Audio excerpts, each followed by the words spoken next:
Salve, salve, rapaziada! Estamos aqui ao vivo no nosso BahiaCast, o canal dos nossos valores. Estamos aqui fechando a semana com chave de ouro. Super ansiosos por esse momento aqui, toda a nossa equipe. Então, Walterson Cabeça na direção técnica, nosso Jorge Bill também na direção geral do programa e agitos gerais também, e conexões, tudo ao mesmo tempo agora. Além de mim aqui à frente das câmeras, sempre com convidados muito especiais, muito seletos, no melhor sentido da expressão. E hoje à noite, a nossa satisfação genuína de receber aqui no nosso BahiaCast a nossa Alice Portugal. Que prazer estar no BahiaCast. Já estava namorando um tempo, vim aqui. Foi, você falou que a Olivia veio, não foi? Pois é, e você não tinha me chamado. Walter, Bill, Serginho, que prazer. Muito legal, porque a gente tem uma história longa assim, né, Alice? É verdade. De pertencimento, né? Exatamente, os mesmos caminhos, né? As lutas, Sim. A democracia como padrão, né?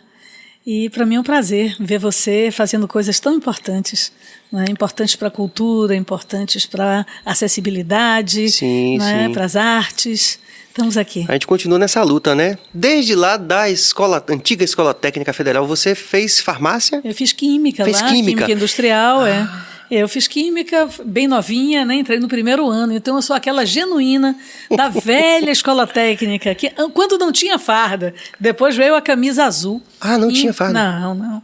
A camisa azul foi imposta por um general que passou a dirigir a escola. Aquela escola tem uma história enorme de intervenção, né? No período da ditadura. Eu entrei em 74 e saí em 77, ou seja, sou antiga. E de lá eu fui direto para a Dalquímica, ganhando mais do que meu pai. E foi quando, que era o momento do polo desabrochar do polo, Sim. desabrochar do polo. A gente fazia testes, tá? E eu passei em primeiro lugar, né? E fui para a empresa que era a mais disputada. Você era danada em tudo, assim, de exatas, cálculo estequiométrico, você acertava? Acertava, claro. Porque uma vez um professor chegou para mim assim, colocou... Mari Jorge me ensinou. O professor colocou pra gente cálculo estequiométrico, 40 alunos, eu só consegui acertar. Poxa, você foi longe. Porque eu tinha meu irmão mais velho, é um gênio, né? Ele é muito bom de exatas e preparou a gente antes de chegar lá. Aí ninguém acertou o cálculo, eu me lembro como hoje. E eu não tirei a nota máxima, sabe por quê? Esqueci a notação científica. Olha só, não pode. Aí o professor falou assim, vou tirar um ponto seu para você nunca mais esquecer a notação científica. E era rígido, mas nós saímos prontos. Sim. Né? Saímos prontos. E você era boa de tudo isso? Eu era boa. Fui lá para DAO, fiz um desempenho bom, mas em poucos meses eu passei no vestibular. Para farmácia e bioquímica. Sim. Que na época era assim, conjugado, né? E como eu era muito boa em química, fechei a prova de química, fechava tudo, e eu queria exatamente aquilo. E meus colegas todos passaram em engenharia, outros em matemática, outros em química, bacharelado e tal, sempre ali naquela área entre exatas e saúde. Mas aí me chamaram e disseram, olha, Alice, você foi o primeiro lugar, a gente não quer te perder, mas você não vai poder estudar. Eu digo, como assim? Não vai poder estudar porque aqui mulher não trabalha de turno. E eu tinha só 17 anos, eu era menina, né? E, enfim, cheguei em casa, conversei com meu pai, ganhava mais do que ele, que era um servidor de carreira do Instituto do Açúcar e do Álcool. E ele disse, minha filha, seu sonho, você faça o que é que seu coração manda. As dificuldades são enormes, né? A gente vai ter que se virar, mas você que diz. E aí eu fui, deixei e pedi demissão. Da DAO. E fui para a Escola de Farmácia da UFBA. Grande escola, grandes mestres, grande formação. E um ambiente fervilhando de tudo, né? Fervilhando de tudo. Não só de agitação política, mas de... Principalmente. Um ambiente cosmopolita, né? De muito conhecimento. Cosmopolita, dentro da área que eu já tinha, né? Uma iniciação. Mas aquela coisa me marcou. Primeiro que eu identifiquei que, de fato, apesar de eu ser muito boa, ter passado em primeiro lugar, mas eu era uma mulher. Né? 17 anos, que era uma menina. E eu entendi que as coisas não eram iguais, né? Eu já sabia também, né, das dificuldades, porque meu pai tinha sido vereador em São Sebastião do Passé e foi caçado como comunista e tal. E depois ele parou com a política, mas nós todos fomos sempre muito orientados para o que acontecia no país. Eu passava com ele de ônibus na Amaralina, que nós não tínhamos carro, e ele me dizia, minha filha, ali no quartel tem professores presos. Ele pegava no professor, porque ele sabia como isso me mexia, né? Eu dizia, mas meu pai, professor preso, por quê? Porque ele quer votar para presidente. Eu, garota, né? Quando você fizer 18 anos, eu não sei se você vai poder votar, porque naquele tempo o JS não tinha lutado ainda pelos 16, não tinha o JS. E depois conseguiu pelos 16, né? O voto aos 16 foi uma grande luta dos estudantes brasileiros. E eu fiz 18 e não pude votar. Então, quando eu entrei na universidade, né, entristecida, porque eu consigo uma grande vitória de passar naquilo que eu optei por fazer e não podia trabalhar para ajudar minha família e para me realizar também na indústria, que eu estava preparada para isso, na melhor escola, né, pública de preparação, nós, né? Sim. E aí pronto, aí entrei no movimento estudantil no outro dia. É isso, porque eu percebi que você se filiou ao partido antes de terminar, não foi? Estou enganado. Eu me filiei no partido quando não se filiava, se recrutava. Eu fui recrutada para o PCdoB na clandestinidade em 78. Sim. Entrei em 77, em agosto de 78 eu fiz a opção de vida de me filiar a um partido. Estudando, definindo filosoficamente o que era cada coisa. As tendências políticas eram muito bem organizadas e todas clandestinas, perseguidas. Tive outro nome, fui para reuniões clandestinas com outro nome. O PCdoB na clandestinidade e depois na semiclandestinidade, ajudamos muita gente que estava preso, as famílias, né, presas políticas que tiveram doenças que nós tivemos que ajudar. Enfim, acho que o movimento estudantil da década de 70, né, de meados da década de 70, onde eu cheguei, ele já vinha com essa tradição de 68 em diante, quando pôde pôr a cabeça de fora, tem grande influência na construção do pensamento democrático brasileiro. Tanto que agora, quando nós estamos novamente num regime autoritário de caráter fascista. Fascista por quê? Porque está fazendo o que está fazendo com a cultura, com a educação, querendo criar um novo homem. Quer dizer, o Brasil que sempre foi plural, o Brasil que sempre foi aberto à diversidade, é um país hoje que está sendo induzido ao ódio, ao sectarismo, ao preconceito de todas as áreas, na religiosidade, o preconceito racial, o preconceito intelectual, o preconceito contra a mulher, tudo. Então, e nós estamos, portanto, revivendo uma coisa com muito mais impregnação, porque veio pelo voto.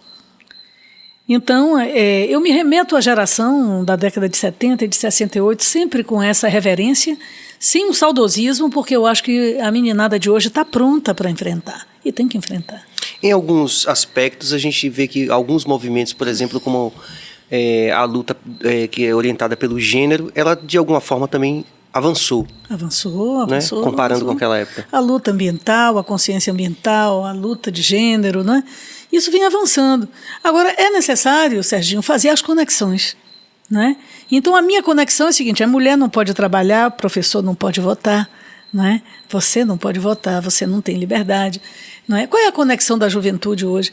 Então, essas identidades, elas precisam ser conectadas em algo que, na minha compreensão, precisa ser dito, né, à sociedade brasileira. Se você não tiver o terreno da democracia pavimentado, nenhuma dessas soluções serão soluções profundas. Né? Meu coração me pede para perguntar o seguinte: nós tivemos 20 anos de governo de esquerda no nosso país. Centro-esquerda. Beleza, entendi. Mas de toda sorte... Nucleado pela esquerda. Sim. E nós tivemos esses 20 anos. Temos avanços, podemos discutir, enfim, tal. Mas o que na sua opinião, aconteceu para a gente ter esse retrocesso, esse aumento da extrema-direita, não só no Brasil, no mundo todo? Primeiro isso, né?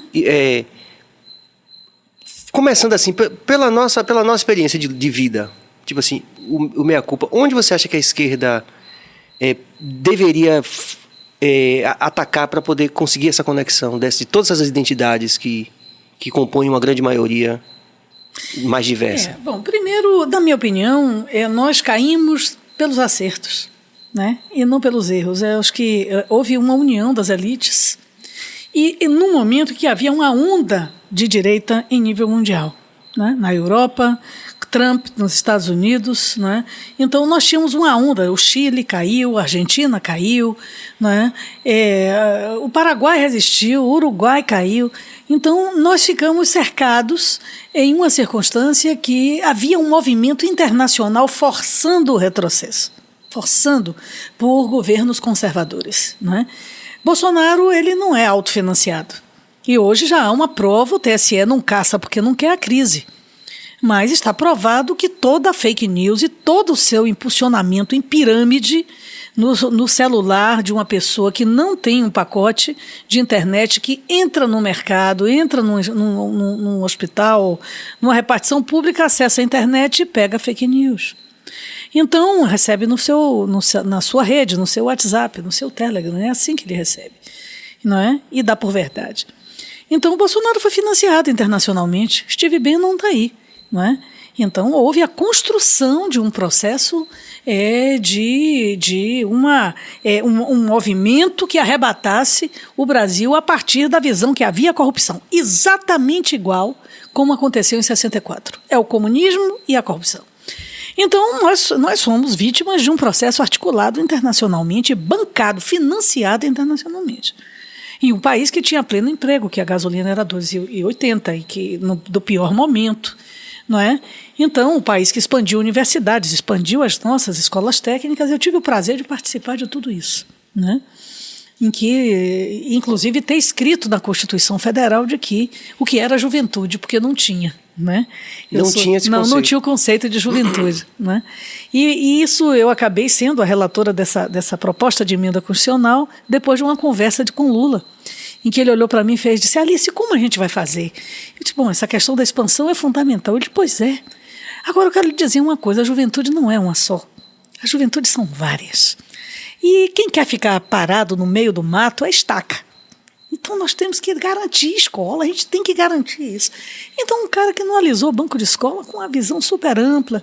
Então o líder é real, né? Ele não é um líder fake. Não é à toa que perdeu 1 ano e meio de sua vida preso e agora todos os processos caem, né?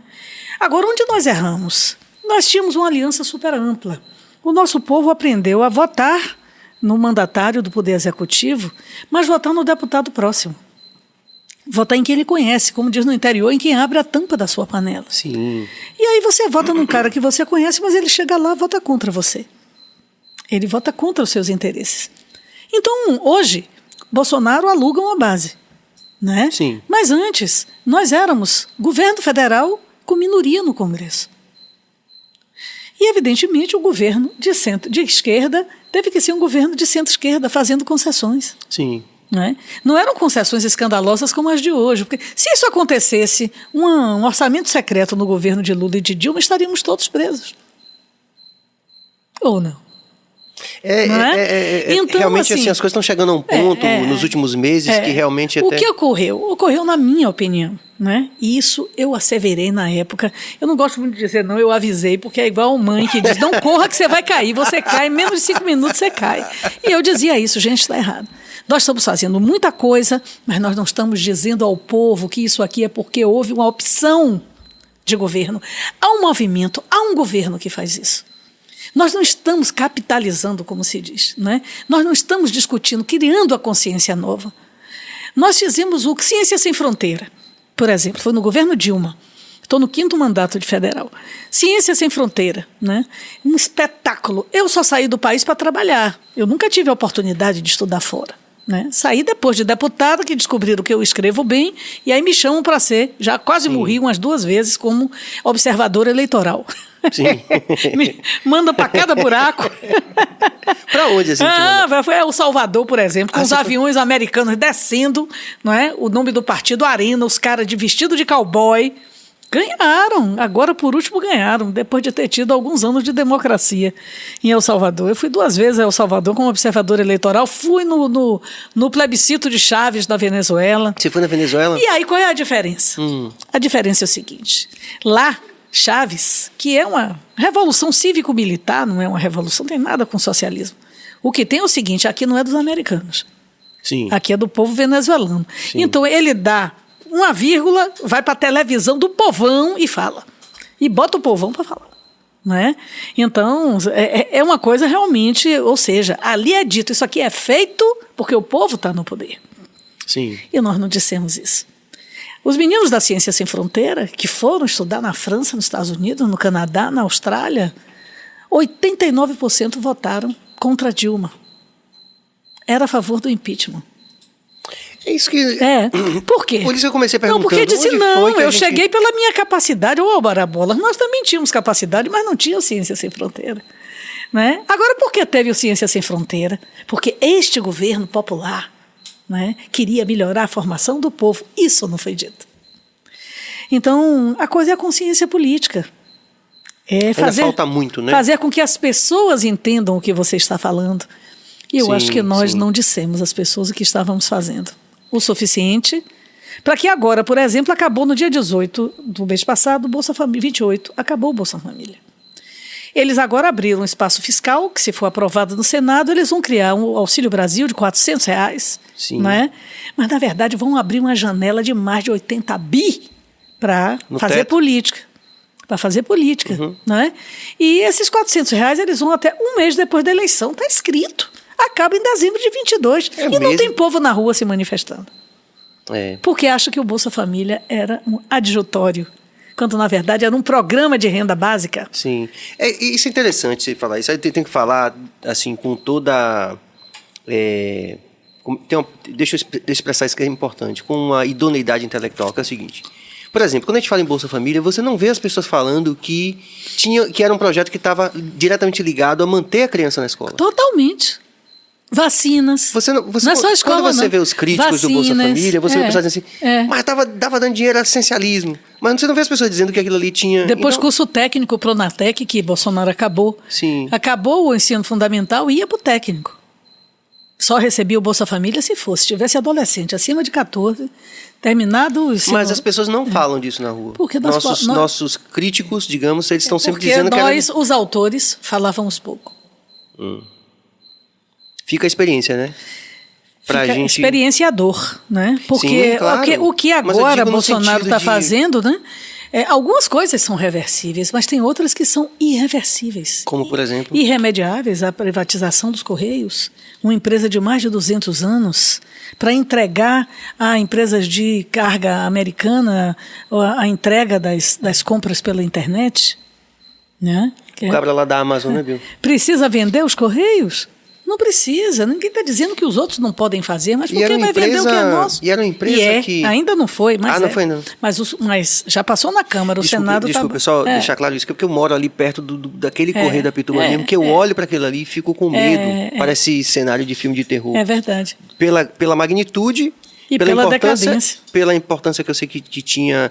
Era um concurso, inclusive, concorrido, disputadíssimo, né? Exatamente. A Eletrobras...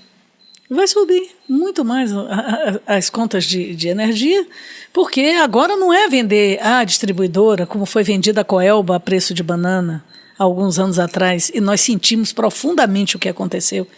A Eletrobras vai vender a geração na hidrelétrica, porque o Brasil gera energia limpa, gente. Aqui não é carvão, aqui eventualmente tem termoelétrica ligada.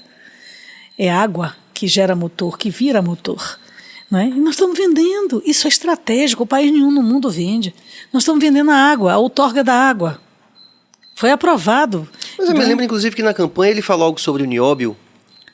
Olha, o Bolsonaro é um entreguista. Não, mas ele falou algo sobre o nióbio, falando sobre a importância estratégica do nióbio. Exato. Eu lembro disso. Tanto que quando eu conversando com Juliana Ribeiro, uma vez ela falou assim, eu tô com medo de você. Eu falei, não, mas é porque eu vi ele falando da importância de não se vender o que é estratégico.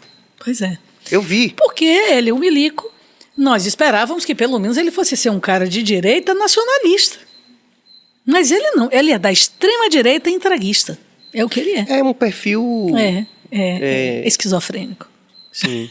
Eu não ia usar outra palavra, é um perfil incomum para a ideia que a gente tem de nacionalista, né? Normalmente a gente tinha... Os nacionalistas clássicos de ultradireita tinham pelo menos essa coisa do... de preservar. O Antônio Carlos Magalhães, por exemplo. Né? Que tinha divergência o velho da cabeça branca. O velho com o próprio filho, mas pai ele do comunista, porque Neto foi chamado de comunista. Só faltava essa, né? Só faltava essa. Alice, vamos ligar para Neto para dizer que ele é comunista, porque ele foi...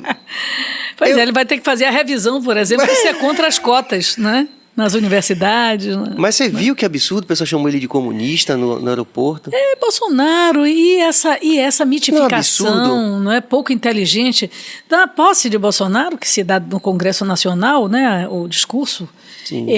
Teve umas senhoras louras, né, que chegaram, sem preconceito com as louras, viu, gente? Mas é porque o negócio é um biotipo que elas assumem.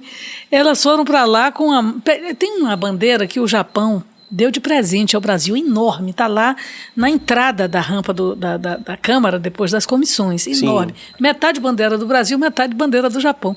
Então fizeram uma selfie mostrando, olha aqui, isso aqui vai sair daqui, porque é a bandeira do Partido Comunista, a bandeira do Japão.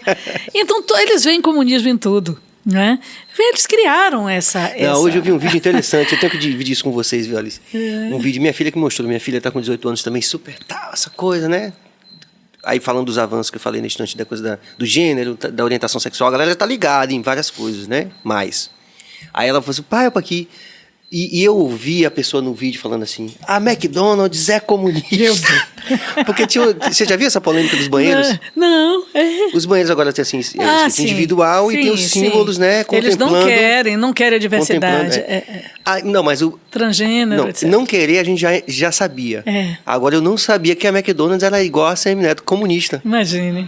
Não, e Caiado também, eu descobri que Caiado é comunista também. Fernando Henrique, todo mundo. Fernando Henrique já tem até um certo... já tem até um certo desvio para a esquerda, né? Mas você, Neto, não. Tem não. Não dá não, né? Caiado também não. Ih, dá não. De jeito nenhum. Educado e tal. Alice, você fez parte de diversas comissões e todas elas eu entendi um pertencimento que é essa coisa da diversidade, das minorias, né? No nosso país. Sem dúvida. Conta um pouco sobre toda essa trajetória. Nós estamos engajados nisso tudo lá, né? Eu sou da Comissão de Educação e hoje eu presido a Comissão de Cultura. Sim. Né? Num momento super difícil da cultura no Brasil, se a gente puder falar sobre isso, não sei se dá tempo. Não, a gente tem... Temos até amanhã. Fale que a gente... na verdade, nós precisamos nos dirigir aos brasileiros, brasileiras, todos, todas e todes. Não é? Sim. É a hora de você abrir as portas para as pessoas como elas são. Não é possível. E o que aconteceu? Um recrudescimento da violência. Então, o que nós vimos, não é, de preconceito e de violência contra a população LGBTQIA+, é uma coisa de morte, de matar, de ferir, de dar pauladas. Não é? Então, todas as vidas importam. Eu sou parceira dessa luta de uma maneira integral. Não é possível que a gente feche os olhos, né, para as diferenças. As pessoas precisam ser respeitadas como são. Não é? Você não precisa aceitar, você precisa respeitar. Então, é algo que hoje mobiliza muitos setores, né, da política, inclusive setores do centro. Tanto que nós temos conseguido aprovar legislações, não é? Garantir no espaço legislativo a presença desse debate, o fortalecimento das entidades. Tem poucos dias, um mês atrás, o presidente da Câmara recebeu o movimento LGBTQIA+. E recebeu a carta. Uma carta que, inclusive, nós estamos incorporando parte dela na grande plataforma de cultura para 22 que nós estamos montando. E vamos terminar em meados de novembro. A recepção, por sinal, vocês que estão nos ouvindo e assistindo, fiquem livres até o fim de novembro para enviar propostas para a Comissão de Cultura da Câmara. Então, quer dizer, o cara, né, que apoia o governo Bolsonaro, mas que não fecha a porta para receber o movimento LGBTQI. Decidia quem foi Érica Cocai, que é, sem dúvida, uma das grandes lideranças dessa movimentação. Nesse sentido aí, você percebe... É isso que eu quero saber, eu não estou afirmando nem negando. Eu quero saber o que você... Do topo de toda essa experiência que você tem, que é vastíssima, né, na sua atuação. Tem elementos da base que já entenderam que não dá? Olha, é complicado. Eu não estou falando diretamente você falar pelos outros, né? Mas a verdade é o seguinte, o que eu vejo é que eles são pessoas... Esse é um movimento, o centro brasileiro, a centro-direita, ela navega de acordo com a intencionalidade do seu próprio resultado. São políticos municipalistas, né, de resultado. Então eles querem o trator, a reta escavadeira, o asfalto, a pedra, não importa o que vale isso, né? E, evidentemente, eles também têm maleabilidade e cintura, sabendo que não há maioria na esquerda e nem na extrema-direita, né, para se colocar e se movimentar, ou seja, eles fazem uma política dentro de um eixo móvel. Né? E esse eixo móvel os desloca de acordo com a conveniência. Então, diria, ai governo, estou dentro, estou adentro, cá, estou cá. Então, mas é isso mesmo, a governo estão. Então, são políticos de governo, eles dizem isso. Eles dizem isso, eu sou político de governo, eu tenho que estar no governo porque eu tenho que alimentar meu prefeito, meu vereador, tenho que botar coisa no meu município. Pois é. Só que eu acho que há limite para tudo. E o limite dessa vez são 600 mil mortos. São nove indiciamentos de crimes nos ombros de Bolsonaro. Eu quero saber até onde vocês vão, meus amigos. E eu sou uma pessoa cordata, eu tenho firmeza na minha opinião, mas eu não ofendo as pessoas, não ofendo ninguém, por isso a gente transita. Mas hoje eu pergunto de maneira clara, olho no olho, não é? Vocês vão até quando alimentar o monstro? Porque o que nós estamos vivendo no Brasil é isso. Esta base alimenta o monstro. Alimenta o monstro. Está segurando, está dando consequência a um governo genocida. E isso não sou eu que estou dizendo, são comprovações diversas. O menino do Ministério da Saúde que denunciou a compra irregular da Covaxin com propina por dose de vacina, e eles levaram 3 meses para responder o e-mail da Pfizer. Viralizou naquela coisa. Viralizou. O rapaz menino, agora, semana passada, irmão de um deputado, ele está no programa de proteção de vítima de violência. Está clandestino, não sei se está fora ou dentro do Brasil, para não morrer, porque ele está sendo ameaçado. O que eu acho assim, falar com todo, como você falou, eu sou uma pessoa cordata também, eu sou bem conhecido por ser um cara que respeita todo mundo e tenta dialogar mesmo. Os números são inequívocos, né?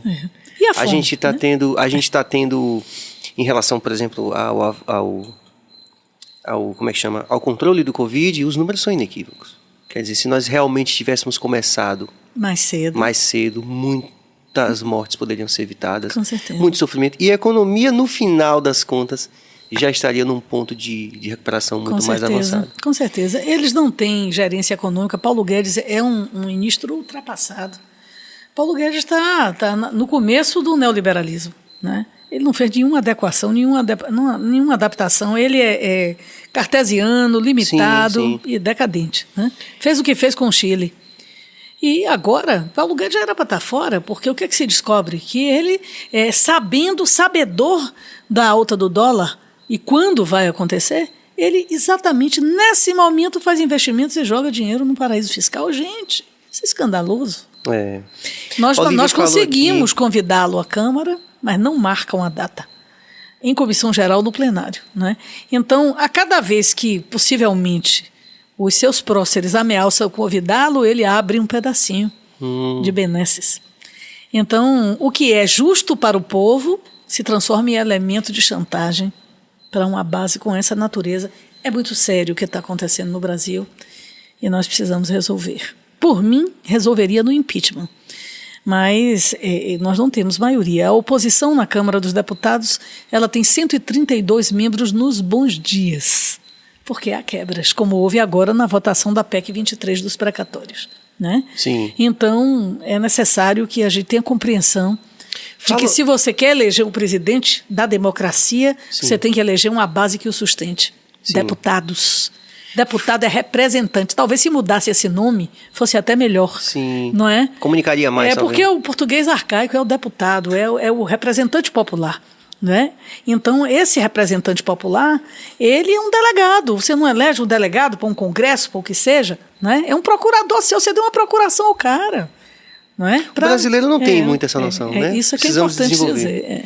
Mas eu queria que você falasse especificamente sobre essa PEC. Por que gerou tanta... Para que as pessoas que... Como o meu diretor colocou, as pessoas que acordam 5 da manhã, que pegam o buzu lotado, para que elas entendam por que gerou tanta comoção. Primeiro é isso, olha, o negócio do português arcaico eu volto, que é precatório, né? O cara já fica desanimado, o cara sai de Tingas. Eu digo, gente, não é alpargatas, não é precata.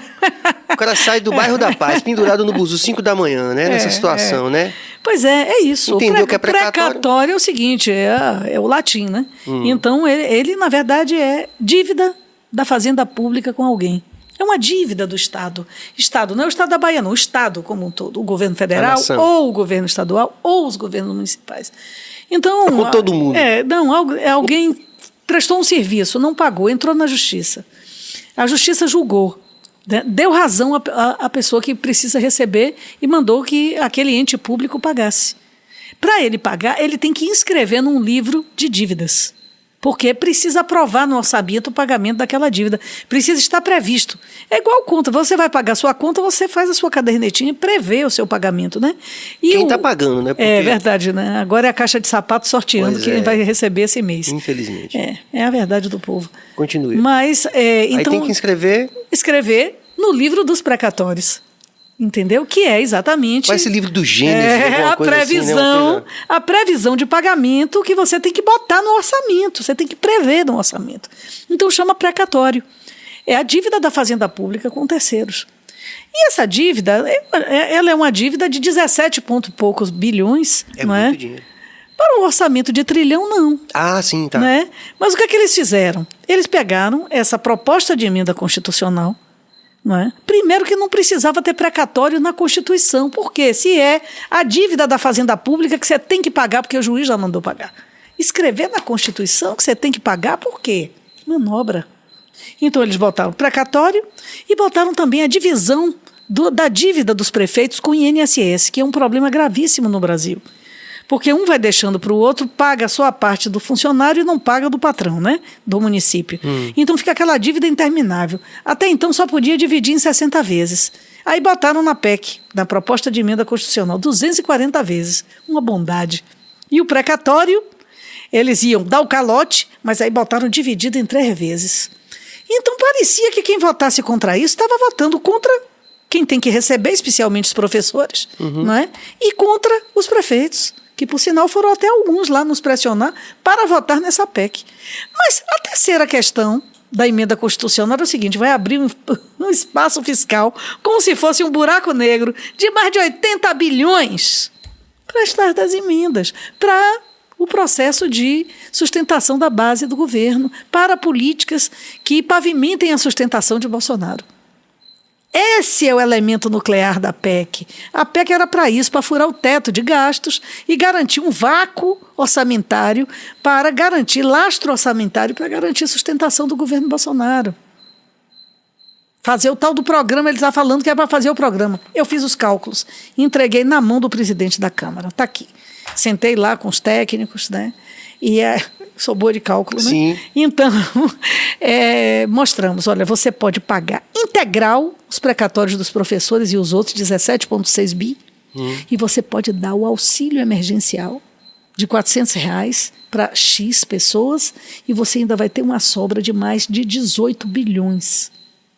O país tem o dinheiro, não precisa abrir esse espaço fiscal. Mas o que eles querem é o espaço fiscal. E usaram essas duas supostas bondades, que são obrigações de ajudar os municípios a dividir sua dívida do INSS e de pagar quem deve, que isso não é favor a ninguém, é obrigação. Né? Então está aí, passou na Câmara do jeito que vocês acompanharam e vai ser analisado no Senado agora.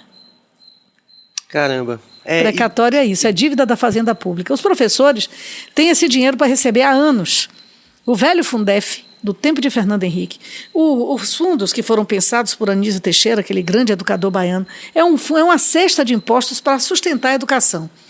Pedro II já queria ter alguma coisa que sustentasse a educação por fora do orçamento formal. E aí se conseguiu, com esse cálculo de Anísio Teixeira, né, atividade, né, do professor Anísio Teixeira, baiano de Caetité, fazer essa cesta de impostos que mantém a educação pública brasileira. Só por isso a gente consegue manter. Paga o professor, o funcionário e mantém a escola. Né? Com todas as deficiências, a escola ampliou. Né? Eu fui aluna de escola pública a minha vida toda e a escola pública boa era para poucos. E nós universalizamos com base nesse fundo pensado por Anísio Teixeira. Acontece que a lei diz que ao fim do ano, se não usar todo o recurso, o que sobra tem que ratear. No caso do antigo Fundef, que era apenas para o ensino fundamental, 60% para a valorização do magistério, 40% para a estrutura das escolas. Não ratearam. Os professores e os estados e os municípios também entraram na justiça e ganharam. Agora, ficar refém dessa PEC para dividir, tinha que pagar inteiro, né? E agora com o novo Fundeb, que agora é até o ensino básico, ou seja, o ensino básico vai até o antigo segundo grau, Sim. vai da pré-escola ao segundo grau, o velho segundo grau. Então agora é 70 para valorização do magistério, fazer especialização, mestrado, doutorado, se organizar para ser um bom professor, né? E 30% para a estrutura das escolas, que recebem também outros recursos do FNDE, etc., para reformas e adaptação pós-Covid, janela, etc., álcool, tudo, né? Então, é 70-30 agora. Se não pagar, se não usar, tem que ratear no final. E os professores entraram na justiça e ganharam, tem que receber.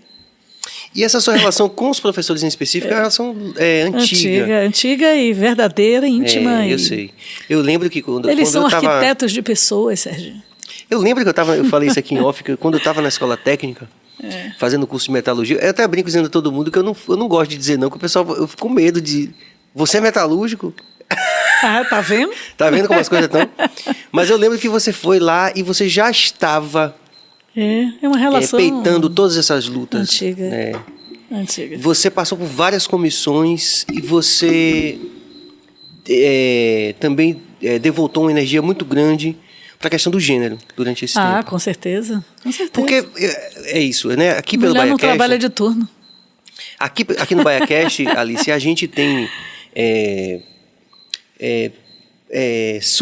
como posso dizer, apoiado essas bancadas, assim, sabe? A gente está trazendo grandes mulheres de protagonismo, que tem uma história relevante, né? Tentando somar nessa mudança de paradigma, né? Tentando somar nessa ocupação dos espaços da sociedade pelas mulheres, né? Então nós tivemos aqui grandes líderes. Eu estava olhando, eu tenho olhado. Fiquei assim, isso me dá muita satisfação. Bacana. Só que você vem fazendo isso de um tempo de enfrentamento, né? Onde não era tão comum nem se falar sobre isso. Pois é. É isso, eu acho que essa coisa da consciência, né, de gênero é algo muito importante. Você... Bom, Sérgio, o que é que eu posso dizer? A mulher é a que primeiro acorda, a última que vai dormir. Vamos começar por aí, né? Primeiro, né? A mulher primeiro acorda, a última vai dormir. Quando eu vou fazer debates, não importa se é numa plateia universitária ou no movimento popular, nos bairros, com as mulheres do povo, né, que são as grandes guerreiras desse país, né? Então, o que eu digo é o seguinte, a nossa vida é uma maratona, independente da classe social. A mulher acorda, se ela não tiver uma outra mulher terceirizada, ela põe a mesa, ela organiza a saída, a alimentação, a farda do filho. Ela sai para trabalhar, né? Quer seja um trabalho formal ou informal, seja para vender cosmético, né? Seja para vender acarajé, fazer o acarajé, bater a massa do feijão, né? Lavar uma roupa no Abaetel, numa lavanderia popular, onde seja, qualquer trabalho, né? A mulher sai, depois ela volta, ela chega em casa, ela vai dobrar a sua jornada, porque ela vai passar a roupa, vai lavar a roupa, vai fazer a janta. Daqui a pouco ela tem que sair para uma escola, para uma igreja, para uma associação, para um sindicato. A essa altura o marido chegou, o companheiro chegou, foi no bar da esquina, tomou uma cervejinha, viu o futebol, discutiu a vida alheia, a política internacional. Ela voltou para casa, ela ainda, vem cá meu filho, vamos embora jantar, né? E eu ainda brinco que mais tarde ainda tem que estar cheirosinha para enfrentar a concorrência. Então, a verdade... Agora, um adendo. Nem todos, né? Já melhorou. Melhorou bastante, inclusive eu quero que conste nos autos, que lá em casa quem cozinha sou eu. Que bacana, Sérgio, muito bem. Pois Mas é isso. Faço tudo isso. Isso tudo vem mudando. Isso tudo vem mudando. Graças a Deus, mas exatamente porque, por exemplo, eu, que venho dessa geração, já encontrei outras mulheres, como Loreta Valadares, que foi a minha preceptora feminista, não é? Uma ex-presa política, uma mulher à frente do seu tempo, voltou para o país, já com a sua sequela da tortura. E ela dizia, e ela dominava a filosofia, o estudo, não é, das realidades das mulheres pelo mundo. Ela dizia, olha, quando você emancipa uma mulher, ou quando você emancipa as mulheres, você emancipa a sociedade. É um grande medidor da natureza civilizatória. Eu digo isso direto. E eu isso dou o exemplo da concreto. Finlândia, né? Isso Agora é científico. A Finlândia agora são 7 mulheres, inclusive. Parece até Exatamente. nome de novela, né? É verdade, é verdade. 7 mulheres. É verdade. Primeira-ministra e mais... Então, isso é mais do que provado. Não é uma briga apenas das mulheres. A luta de gênero é uma luta da sociedade. Porque nós somos, de fato, diferentes. Nós somos iguais. Né? Nós somos diferentes. O dom da maternidade, ao invés de nos libertar e exaltar, nos aprisionou. Então é necessário saber confluir os interesses da sociedade na sua natureza reprodutiva, na sua natureza sexual, na sua natureza social. As pessoas são diferentes, mas não podem ser diferentes nos direitos. Né? E isso, lamentavelmente, é uma chaga na historicidade da humanidade e da mulher. Né? Nós tivemos sempre numa circunstância de lutar por algum tipo de espaço, né? Após a criação da família patriarcal. Né? Isso, sociologicamente, já está mostrado que na comuna primitiva, homens e mulheres eram os donos de toda a família. Então, na verdade, eu sou um cara meio primitivo também, eu tô achando. Não. Atenção, é Adriana. avançado, é evoluído. Alice, Olivia esteve aqui e disse que lá na Assembleia as mulheres são bem unidas. São. No Congresso. Como é que está lá a temperatura? A Bahia hoje no Brasil é um ponto fora da curva, né? Em democracia, em participação popular, né? Em governos democráticos consecutivos. Para melhor. Lá nós temos uma bancada feminina suprapartidária, temos tido avanços importantes, mas há diferenças diametrais hoje, às vezes intransponíveis, comigo e com a Carla Zambelli, por exemplo. Entendeu? Não tem ponto de unidade. Ela é contra o movimento feminista, ela é contra os 30% das mulheres nas cotas, muito menos em relação à paridade nas eleições. Então, a ministra da Mulher, Damares, eu perguntei a ela o que ela achava, se a mulher devia obediência ao marido. Fiz uma provocação, ela disse que sim. Ela disse que sim. Que ela defendia. Então, nós temos, na verdade, hoje, um grupo fundamentalista, né? Na Câmara dos Deputados, na política nacional, na presidência da República, em ministérios. Né? E tem algumas coisas com esse grupo fundamentalista não há ponto de unidade. E tem umas coisas bem sintomáticas, assim, porque, como agora, você falou... nós temos maioria na bancada feminina progressista. Então, nós temos pontos de unidade com as mulheres do centro. E a gente forma a maioria nas bandeiras. Tem mais mulheres na oposição? Tem mais mulheres proporcionalmente na oposição, né? Mas cresceu muito, né, o número de mulheres na direita e no centro. Cresceu muito no Brasil. E é isso que eu queria... Proporcionalmente. Meu partido tem 9 deputados, tem 4 mulheres. Sim. Que bom. Fortes. Né? Fortes, porque a gente tem algumas coisas bem sintomáticas, assim, que é como eu estou dizendo, assim, vamos parar para pensar, tentar pensar de uma forma, como você falou, cordata, vamos pensar sobre a ideia. Uma mulher que defende o machismo. Um homem negro que defende o racismo. Contra o movimento... que defende o racismo. Sérgio Camargo, da Fundação Palmares. Diz que a escravidão foi boa para o negro brasileiro. Essas coisas, assim, realmente, assim... Por mais que a gente tente discutir apenas sobre o aspecto filosófico, é difícil de entender. Cara. Pois é, mas é isso. É isso, eu nunca imaginei, não é, ver um negro racista, ver uma mulher machista, ver um pobre bolsonarista. Isso é fruto da sociedade de massas, da fake news, da cultura do ódio, né? Da destilação da mentira em relação aos segmentos democráticos do Brasil, não vou nem dizer somente da esquerda. Então, isso tudo, só uma grande unidade para ser desfeito. Agora, nós temos força para fazê-la. E é só decidir fazê-la que a gente repavimenta o Brasil para a democracia. Pois é, assim... E falando de uma forma talvez mais objetiva, que vá bater nesse cara lá que pega o buzu às 5 da manhã, não dá para comparar 2,80 com R$7 a gasolina, como não. E aí, gente? Pelo amor de Deus. A grande pergunta que eu acho que a gente tem que fazer, a quem se influenciou com aquele tubão de dinheiro que a Rede Globo mostrava, aqui a Lava Jato, olha o tubão de dinheiro, o petrolão, e agora os processos estão caindo, né? E a gente tem que perguntar às pessoas, vem cá, a sua vida melhorou? A sua vida melhorou? Está bom para você? O seu salário? Tem alguém desempregado em sua família? Né? Como é que está a situação do preço dos alimentos, a inflação dos alimentos? Você come carne todo dia? Você pode comprar, eventualmente, uma boa carne. Nós estamos vendo o povo na fila do osso. Nós estamos vendo mulheres do Ceará abrindo a caçamba de um carro de lixo para procurar alimentos viáveis. Quer dizer, a dignidade ela está sendo detonada. E é isso que eu falo, assim, o diálogo nacional, independente de posicionamento político, tem que ser em torno dessas coisas do dia a dia, do fato. Velho, você está pagando a mesma gasolina cara que eu estou pagando, independente de ter votado ou não. Exatamente. Quer dizer, não é uma hora de fazer um ajuste. O que é que precisa mudar para a gente... A verdade é que a população está dando esses sinais. Nas pesquisas, ele vem caindo vertiginosamente. O índice de rejeição da última pesquisa, 56%. Eu vi esse último dado. Então, 56% de rejeição, já é para o cara ser espirrado. Mas você acredita que... Porque sempre se fala muito que para haver impeachment precisa ter um clima político. Não sei se é exatamente essa expressão. Que às vezes existe uma suposta razão ou conjunto de razões efetivas para se fazer, mas que não existe ambiente político para fazer isso. Olha, na minha Você opinião, acredita que seria bom para o Brasil hoje o impeachment?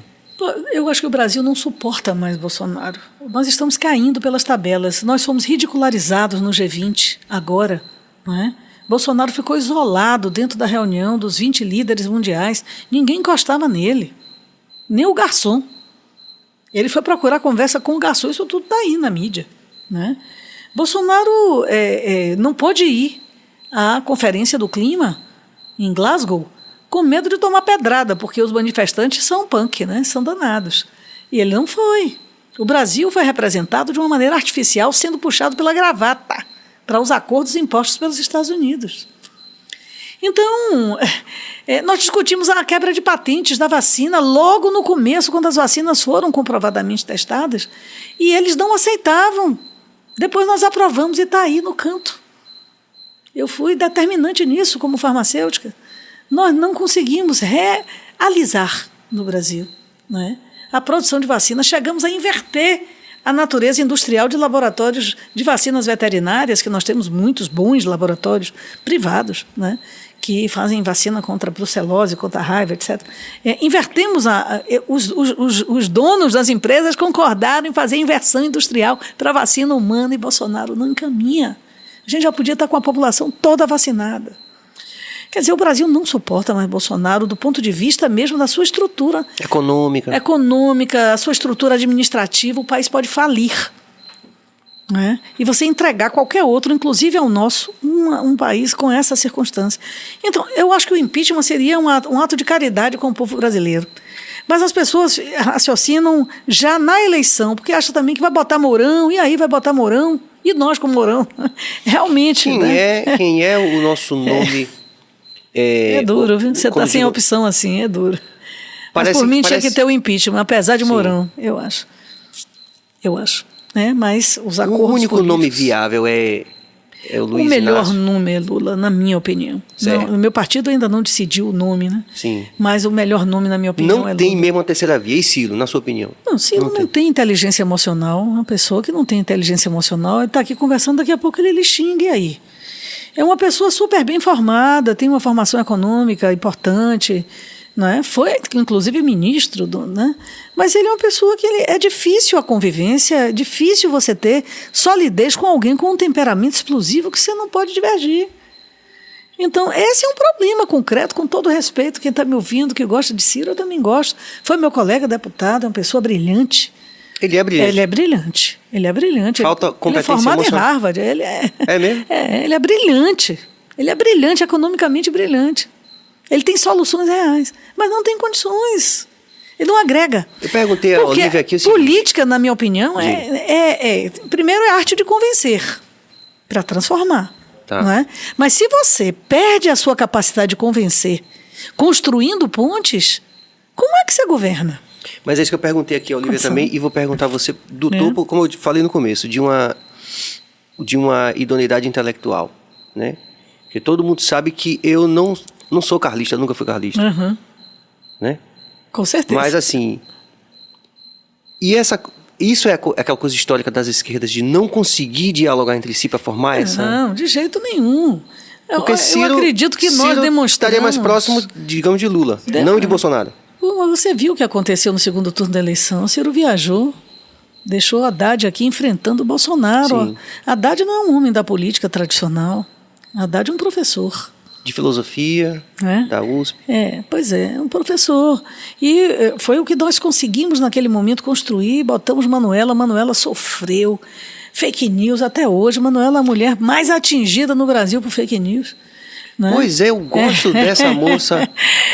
Tem que trazer ela aqui. E né? não é porque ela é Você bonita, não. Quer que eu traga viu? ela aqui, não? Olha, isso não é porque ela é bonita, não, porque ela é bonita. Ela é viu? Linda. Mas é mais linda gosto. por dentro ainda. Pois é, eu gosto daquela música. Mas é muito jovem como nome viável. Não, nós não estamos disputando esse nome viável, né? Porque não tão eu mesmo. acho que é necessário que a gente tenha uma visão muito clara daquele nome que tem maior possibilidade de agregação. Sim. Tipo assim, não tem condição de Na minha tirar... opinião, Bolsonaro não vai para o PP, Partido Progressistas, os progressistas, porque os progressistas no Nordeste vão apoiar Lula. Entendeu?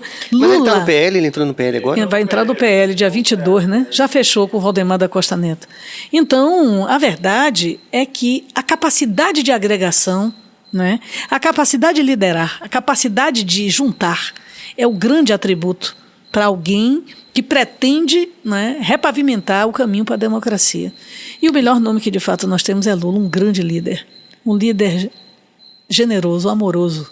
Mas o Lula, ele tem essa coisa de dizer que ele não sabe se vai vamos dizer, concorrer. Alice é lulista. Alice é lulista, sou. Mas várias vezes ele diz que não sabe ainda se vai ele como diz isso candidato. porque, sabe por quê? Porque daqui a pouco aparece outro processo. Sim. Né? O que aconteceu? Lula nunca comprou aquele apartamento, agora já acabou o processo, ficou provado que ele nunca comprou o apartamento. Né? E Lula já disse: se eu comprei, me dê, cadê? Eu não tenho a chave. Me dá a chave. Né? Resultado, ficou preso, ficou sozinho, né? Ali um ano, amargou, envelheceu. Estive com ele tem poucos dias, né? A bancada toda do PCdoB.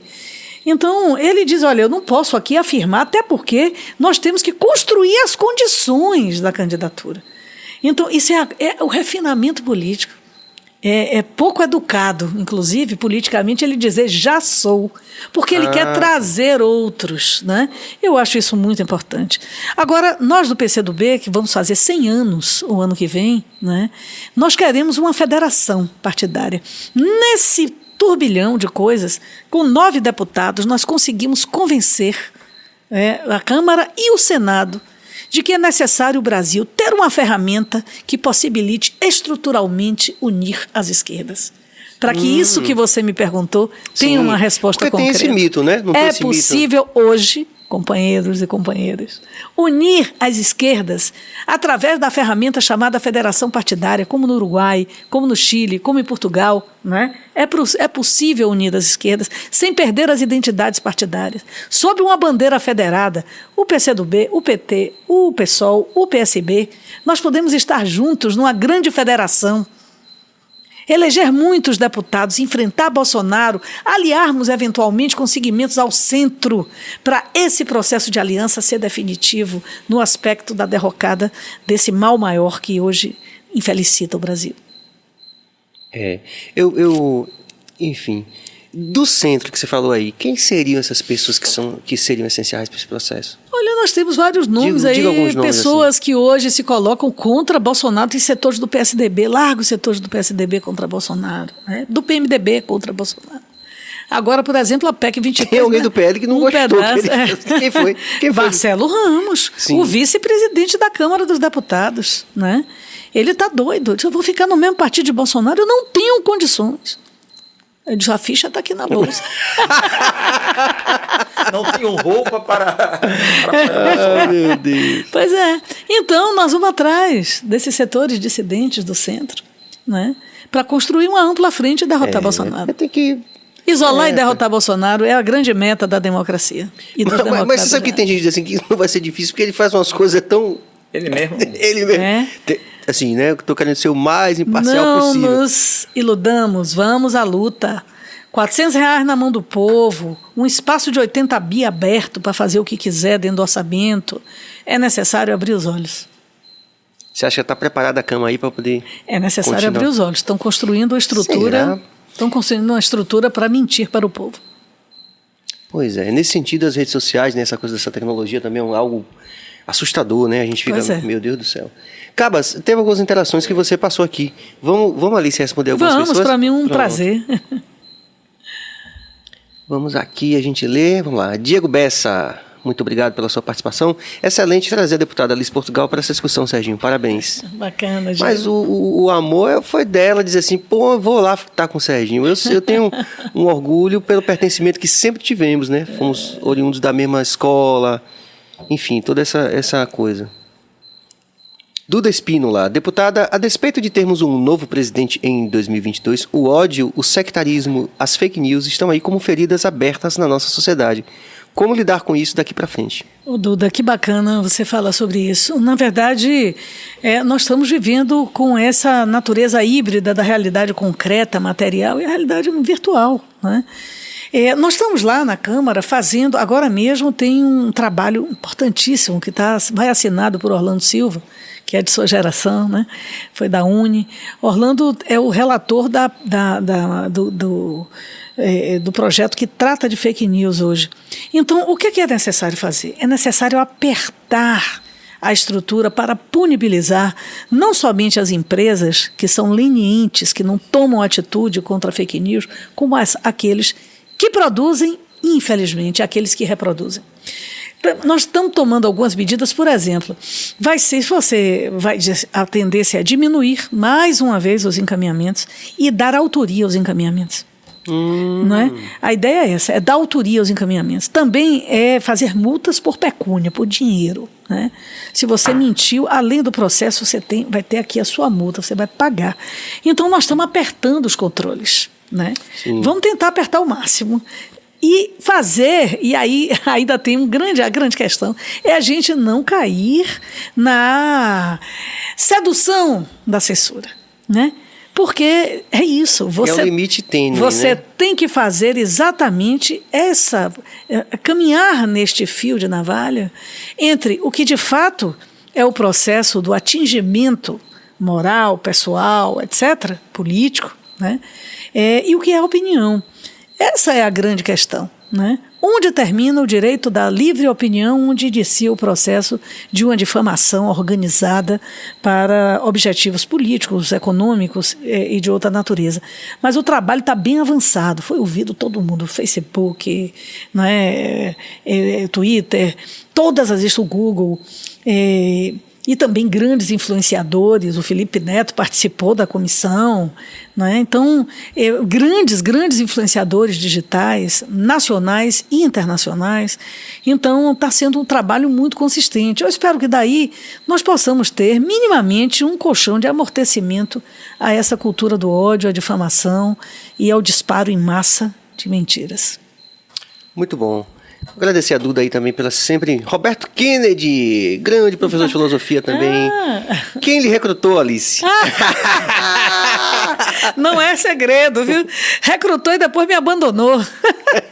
Luiz Carlos Caetano, ex-prefeito de Camaçari, meu colega farmacêutico. Então, nós éramos estudantes de farmácia, virados no 700, né? Eu, Caetano, Messias Gonzaga, dirigimos a mais longa greve de estudantes na década de 70, né? Em 78, 6 meses. Uma luta. 6 meses de greve. Foi, provocamos a primeira CPI que veio, a UFBA. A UFBA, o reitor recebeu os estudantes de costas. É brincadeira não, Augusto da Silveira Mascarinha recebia estudante de costas na reitoria, tomava muita porrada, eu tomei muita porrada, gente, desse tamanho. Então, ali naquela época tinha um monte de tendências políticas e todo mundo distribuía documento, opinião, vamos para o debate. E depois de um ano de estudo eu cheguei à conclusão. E Caetano foi quem me recrutou para o PCdoB. Caetano era do PCdoB. Ele saiu do curso de farmácia e foi para Camaçari para participar de uma ocupação de casas que estavam lá sem entregar há anos, a tal da Glebacê. Era o PCdoB. Ele foi o primeiro prefeito. Nós não podíamos ter PCdoB, estávamos dentro do velho MDB, da tendência popular, do MDB com Chico Pinto. Pô, sou antiga, cacete. Não, que é isso, você tem uma história relevante, é por isso mesmo que a gente te Então, admira. não é isso aí. Aí a gente era da tendência popular e Caetano foi pelo PMDB, mas era do PCdoB. E depois ele saiu, foi pro PT e continuamos Mas amigos, irmãos. você está no PCdoB Desde 78. desde 78. Sou das mais antigas na Bahia. É um perfil comum ou o PCdoB sofre também evasão do mesmo jeito que outros partidos O perfil comum, menos ideológicos, digamos Na assim? verdade, nós somos o partido dos comuns, tão discriminado, tão cheio de mitos e estigmas, né? Como se a gente comesse criancinha. Não. Você veja que eu tô viva, entrei criança. Na verdade, o PCdoB é um partido de quadros, né? É um partido de quadros. Esse é um problema, porque entre você você fazer essa transposição para um partido de massa, você tem que abrir muitos princípios, né? Nós somos um partido de porte médio na Bahia, por exemplo, né? Elegemos 3 federais, temos 2, porque um evadiu. Sim. Elegemos 5 estaduais, temos 4, porque um evadiu. Então a evasão não existe. Existe como nos outros partidos, mas talvez até menos. O problema é que quando sai um quadro do PCdoB, ele leva consigo uma formação especial, tipo Marcelo Ramos. Sim. Foi do PCdoB, foi da JS lá atrás. Hoje é do PL, né? Sim. Tipo Luiz Caetano, secretário de Relações Institucionais, meu amigo querido, foi quem me levou para o PCdoB, mas continuou um cara de esquerda, coerente, né? Então, assim, nós temos evasões e o PCdoB, portanto, ele tem esse misto, né? De partido político, disputa poder, mas de escola também, né? Sim. Escola. Tem um perfil É uma grande escola, a gente entende como um perfil assim que é mais É ideológico. uma grande escola. Não está talvez ali naquele, como você falou, nos fisiológicos ali que estão sempre no governo. Não é um partido fisiológico, é um partido opinativo, né? Sim. Um partido de opinião, de princípios, é um partido que, como eu disse, né, que tem o interesse de defender os comuns, né? Os que nada têm e que muito produzem. Em 79, isso eu acho uma coisa interessante que pouco a gente conversa e se lembra. Fica à vontade. Quando a anistia estava para se dar, eu era garota, né? Mas nós temos aqui ícones da conquista da anistia. Joviniano Neto, professor da UFBA, Ana Guedes, dirigente do Tortura Nunca Mais, hoje, que era do CAD, o Comitê de Anistia e Direitos Humanos, né? A Diva Santana, irmã de Didaelza Santana, que morreu no Araguaia. Nós temos alguns, Emiliano José, né? E outros. Temos os ícones da luta pela anistia vivos aqui da Bahia. Né? E eu, estudante da época, entrava no Fusquinha Verde de Joviniano e ia para a porta dos presídios. Né? Assim como eu, outros estudantes atrevidos, né? Homens e mulheres, nós somos dessa geração, da porta das cadeias. E essa anistia, ela foi conquistada com essa luta violenta. Né? Quando a anistia se deu e as pessoas voltaram, tinha uma grande dúvida, porque o PCdoB era muito forte. Mas a palavra comunismo, muito estigmatizada. E muita gente disse, não, a gente tem que fazer um partido de massa. Tem que esconder esse negócio aí, porque esse negócio aí só faz nos afastar do povo. E foi uma guerra, a gente chama essa luta interna, foi uma luta interna doída, muito doída. E foi aí que uma parte ficou com o PCdoB, com João Amazonas, com Haroldo Lima, e a outra parte criou um outro partido, Tasso Genro, Zezé Ribeiro, Jacques Wagner, todos hoje do PT. O partido era o PT. Sim. Foi criado o PT em 80, depois da anistia, né? Nesta divisão interna do PCdoB, e o PT cresceu, é um partido de massa, e o PCdoB continua sendo um partido ideológico, e somos companheiros de caminho. E há uma interseção grande também. Profunda. Né? Normalmente vocês... Primos carnais, frutos da mesma árvore. Muito bom. Não, com certeza. Isso é evidente. Vamos lá, mais interações, Cabas. Entre tapas e beijos. Olivia disse assim, não tem hora que é difícil conversar com o PT. A gente deu muita risada. Gustavo Bam, boa noite, deputada. O que levou partidos como o PDT e PSB a votarem a favor da PEC do calote? Oi, Gustavo. Não foi o PSB e o PDT todo, né? Então é isso que eu estou falando para vocês. O que é um partido de massa, o que é um partido ideológico, né? O que são as transversalidades dentro dos mesmos partidos. Então o PCdoB, por exemplo, não tem tendência, mas tem ênfases. Né? Tem alguém mais... tem outro mais. Então, ênfase, mas nós não temos tendência, somos uno. Decidiu, vamos juntos. Agora tem outros partidos que não. O PSB, por exemplo, o presidente fez uma carta, mas ele não pode fechar a questão, eles têm um acordo interno. É da democracia deles. Não é? E o PDT, uma parte se rebelou e votou a favor. E depois, Ciro ameaçou tirar a candidatura, fizeram outra pagelança e 5 continuaram votando contra a direção do partido. Quer dizer, são formas diferentes de atuação interna. Então, não foi o PDT todo, nem foi o PSB todo. Aliás, não foi nem a maioria dos 2 partidos, né? E agora houve um concerto no segundo turno, mas o estrago já estava feito. Pois é. Isso é muito, muito duro mesmo, né? Vamos lá, Cabas. Tem pergunta polêmica também. Opa! Venha, talpa. Aí você fica à vontade, se você quer responder. Responda. Hugo Amaral Souza, por que o PT teve 12 anos e não resolveu os problemas que prometem que vão resolver agora? Não foram 12, não. Não foi 8? Não foram, você não chegou a ser. 12, 3, 1 de 14, Dilma, né? Na verdade, 4, 8, 12, 2, 14. Não foram 14, não, 13 e pouco. Olha, eu tenho a lhe dizer o seguinte, a verdade é que nós estávamos apenas começando, né? Um país, o Brasil já teve vários golpes. Como é o nome dele? Hugo, viu, Hugo? Isso é uma coisa que eu às vezes rememoro, assim, para a gente poder, olha, o Brasil, primeiro que foi uma república construída do jeito que a gente sabe, vai fazer até aniversário agora, a república, né? E se você perguntar ao povo como foi mesmo esse diabo dessa república, você não teve povo, né? golpe. Não teve povo participando. Então eu digo sempre, uma república proclamada por marechais, não é? Eventualmente comandada por generais, mas invariavelmente controlada pelos ricos. Nós, da esquerda, chegamos ao governo, mas nós nunca tomamos o poder. Se a gente parte dessa premissa, você compreende as insuficiências. Nós nunca chegamos ao poder, nós não tínhamos maioria no legislativo. Era necessário fazer composições, sessões, concessões. O vice de Lula era um grande empresário do setor têxtil brasileiro, afável, delicado, sorridente, capital, meu amigo. Lula foi obrigado a escrever a carta aos brasileiros, fazendo concessões ao setor bancário. Por quê? Hoje ele não faria mais. Porque agora nós teremos que fazer outro tipo de governo. O país está seccionado. Né? Divididão, né? Divididão. Então, nós chegamos ao governo, nós não chegamos ao poder. Teve golpe em 1937. Aí reestrutura-se a democracia, vai-se para a guerra, com Getúlio, para a guerra, para a vitória, para a derrota, volta, faz-se uma constituinte, elege aqui Jorge Amado, foi eleito pelo meu partido, o Partido Comunista, né?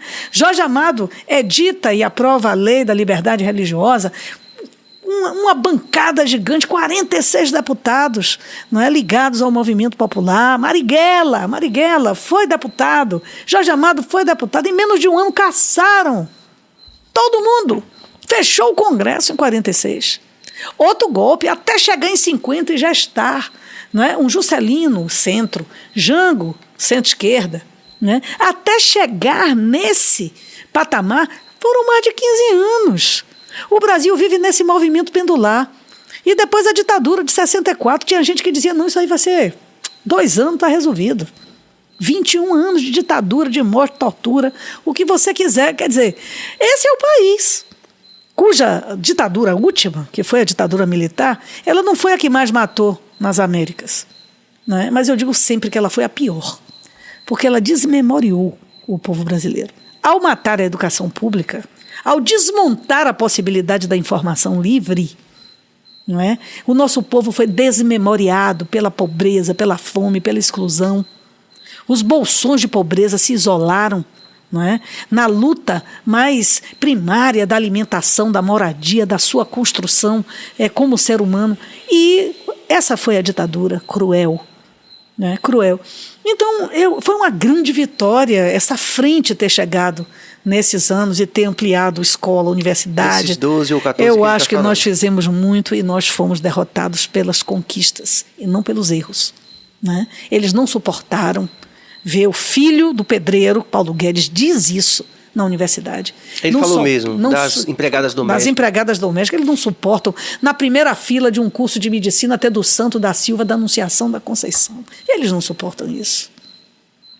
E agora custa R$8.000 uma vaga aqui, qualquer escolinha privada, que teve a anuência da sua criação pelo nosso governo. É uma vergonha. Né? E agora querem detonar o FIES. E nós estamos lá com um projeto para anistiar o FIES. Né? Então, eu acho assim, francamente, que nós fizemos muito. Né? E não fizemos mais porque o governo era um amálgama. Com um cabo de guerra, sabe aquela brincadeira? Sim. Permanentemente esticado. Uns queriam mudança, outros nem tanto. Outros queriam, né, o que querem, né, até hoje, em todos os governos. Então era esse cabo de guerra esticado. Eu, por exemplo, votei contra Lula na reforma da Previdência. Fui punida, né, porque existia um acerto de votar naquilo, eu não podia votar naquilo, porque eu não posso ir contra a minha essência. Votei contra. Não é? Quantas vezes nós nos rebelamos em relação a coisas do nosso próprio governo? Então, eu acho também que uma coisa que precisa ser absorvida entre nós é essa relação de unidade e luta. Né? Se você está num governo que você sabe que ele não é genuinamente o governo da esquerda, né? Você vai ter que fazer concessões, você tem que guerrear ali dentro também para poder garantir as melhores posições. Tem que ter coragem, né, de aplaudir, mas na hora da luta dizer, não, isso aqui eu não concordo. E não confiscar a sua própria consciência. Então, unidade, luta, apoio e crítica. Acho que esses binômios são indispensáveis para se errar menos. É isso que eu acho. Erramos. Principalmente não dar a consciência política de que as vitórias eram do povo e que ninguém as podia tomar. Estão a tomando sem que o povo grite. É duro. Gasolina tá cara, viu, galera? Na moral, aí vocês vão dizer o que vocês quiserem. Prince Adamo também, grande apoiador daqui do BahiaCast, também da nossa equipe do BahiaCast, hoje não veio, mas está sempre com a gente. Deputada Alice, de que forma seu mandato tem atuado diante de tantas mortes dos jovens negros nas periferias de Salvador e da Bahia? Denunciando, apoiando o movimento antirracista. E não é, evidentemente, eu não sou protagonista, mas estou ali naquele cinturão de apoio, de aliança, né? Quer seja no racismo que houve dentro de um supermercado, quer seja na mortandade em Cajazeiras, na periferia, quer seja lutando para a resolução da crise com a Marinha no Quilombo, não é? Que nós temos. Esse negócio é algo que é necessário que se resolva. Então, eu acho que o mandato tem sido um mandato parceiro dessa batalha, quer seja, inclusive, dialogando com a direção da Polícia Militar, no aspecto de uma formação diferenciada para seus homens e mulheres, né, para que a gente possa ter mais polícia cidadã do que polícia para a repressão. Alice, sobre essa questão do quilombo lá na Marinha, como é que está isso? É uma luta, né? É uma luta porque a população está lá e a Marinha não abre mão, né, do seu terreno de marinha. A Marinha tem a costa brasileira inteira. Né? Então eu não vejo qual é o motivo estratégico para não se abraçar aquelas pessoas num ato, inclusive, de generosidade de uma das forças militares brasileiras. Então eu aproveito até aqui para fazer este apelo. Vamos legalizar aquela terra e garantir que essas pessoas, comprovadamente remanescentes de quilombo, tenham direito à sua terra, à sua moradia, à sua produção, à sua pesca, porque aquilo não vai fazer diferença nenhuma para a Marinha brasileira. Então, é algo que já passou de todos os limites e nós continuamos nesta denúncia e nessa busca de solução. Muito bom. E aí, Cabas, vamos às polêmicas, aquelas que você sabe que o podcast tem essa coisa, aí faz o recorte aí. Alice disse não sei o quê. Eu, hein? Celso Pedroso. Deputada Alice, a senhora não acha que a esquerda privilegiar questões menos urgentes como ideologia de gênero e língua neutra ajudou a empurrar muitos votos para Bolsonaro? Olha, na verdade, não se priorizou, né? Por exemplo, a língua neutra. A Sumidade, que assumiu o ministério, que não é mais ministério, a Secretaria Nacional de Cultura, Mário Frias, o ator da Malhação, não é? Que substituiu a senhora Regina Duarte, a quem foi entregue a pasta da Cultura Nacional. Evidentemente, o que é que ele fez? Eles baixam uma portaria por semana. A portaria da semana passada foi essa, proibindo a linguagem neutra. Ora, ninguém está impondo a linguagem neutra, mas você também não pode proibir. Se um projeto que vai captar um recurso, né, para uma atividade cultural, que seja através da lei de incentivo ou em qualquer edital, né, editais, né, que é de todos, obviamente você não pode reprimir e dizer, não, você não vai poder usar uma linguagem neutra. Se para aquele projeto essa linguagem atinge o público-alvo daquele projeto, por que proibir? Então, nós nunca priorizamos esse debate, mas na medida que Bolsonaro proíbe, a gente tem que lutar para derrubar a portaria, não é? Para garantir que essa liberdade de expressão seja também permitida. Essa é a questão. Não é? Ideologia de gênero, o que é mesmo ideologia de gênero? É dizer que na educação, meninos e meninas têm que ter uma educação não diferenciada? Ora, nós estamos aqui discutindo, olha, a menina varre casa, o menino varre casa, a menina lava prato, o menino também.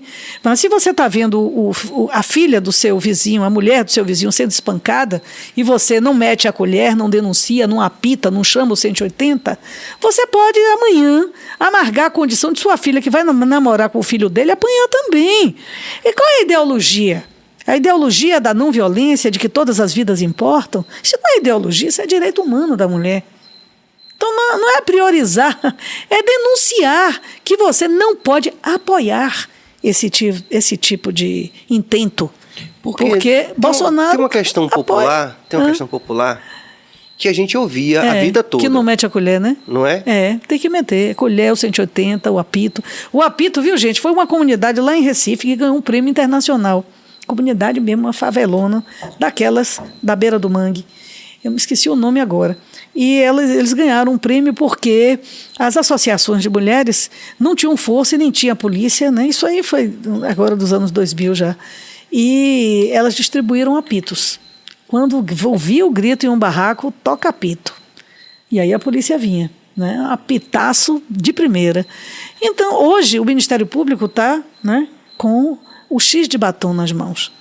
Então, a mulher vítima de violência na pandemia, que a violência aumentou na pandemia de uma maneira vertiginosa.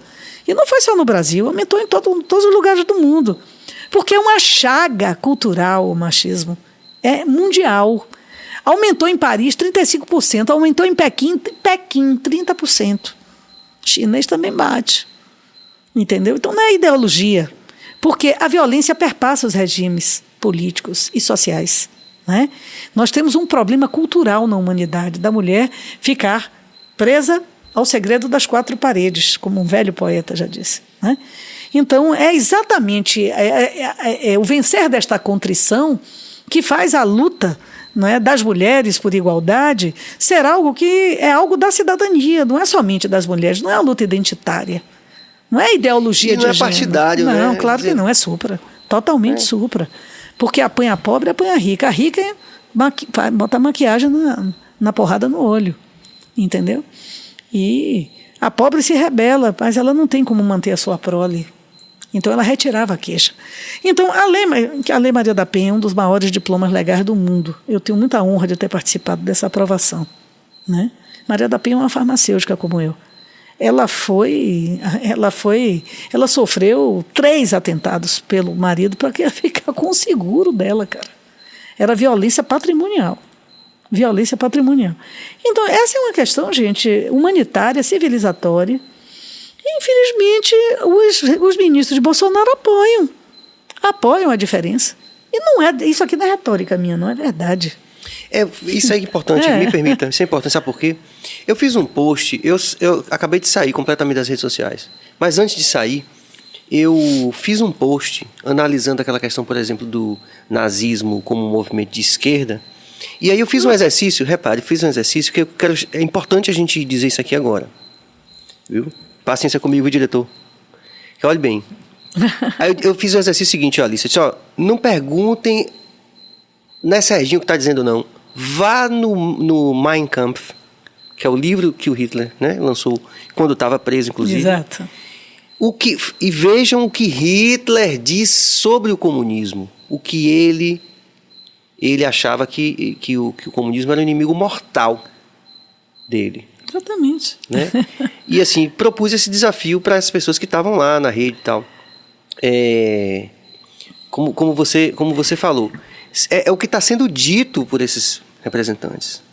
Exatamente. Não é o que a gente está dizendo, não. Você está falando é a postura que essas pessoas estão colocando, como você falou do Paulo Guedes. Ele falou, era uma festa, as empregadas domésticas estavam indo para... Não é Serginho que está falando, né, Alice? Vai lá na fonte. Mesmo. Mande aí. Aluno com deficiência atrapalha a aula. Sim. Né? Porteiro, empregada doméstica, na universidade, não tem sentido. Paulo Guedes realmente... Mas o importante é isso, que foi Agora, ele que disse, deixa eu te falar um negócio aqui, que Diga. você está falando sobre a ditadura, sobre tudo isso.